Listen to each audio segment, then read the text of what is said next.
ნახაზზე სქემატურად გამოსახულია სამი სწორხაზოვანი საავტომობილო გზა. A და B გზები O გზაჯვარედინზე იკვეთება, ხოლო C გზა A და B გზების შესაბამისად A და B გზაჯვარედინებზე კვეთს. ნუ ოკეი, ნახაზზე ვხედავთ ყველაფერს ამას, რასაც პირობა გვიყვება.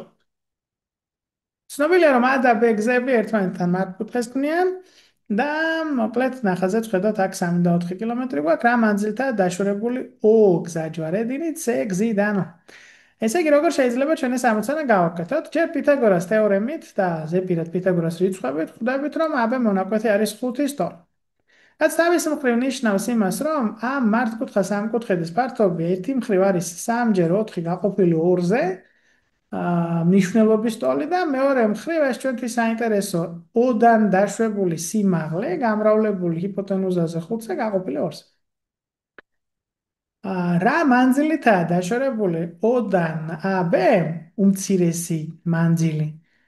ეს თავისი არსით გულისხმობს, რომ ჩვენ გვჭირდება სიმაღლე. და ვხედავთ აქ სიმაღლის აღნიშნულ სიმბოლოსაც და ასევე ლოგიკურად ხვდებით, რომ დაშორება გულისხმობს მართობულ მონაკვეთს. ამიტომ აქ ეს ორები შეგვიძლია შევკაცოთ, ან გამოვთვალოთ დეტალურად, რომ ფართობი აქ არის 6-ის ტოლი და მე ნუ x ჯერ 5 12.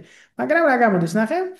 ესენი შეიკვეცება და x-ი გამოვა 12 მეხუთედის ტოლი, ხო? 12 5-ში რამდენჯერ მოთავსდება, ეს უნდა დავადგინოთ, ხო? 2 მთელი, მე 2-ში, მოდი ქვეშ მიწერით გავაკეთოთ, უფრო მარტივად დავინახავთ.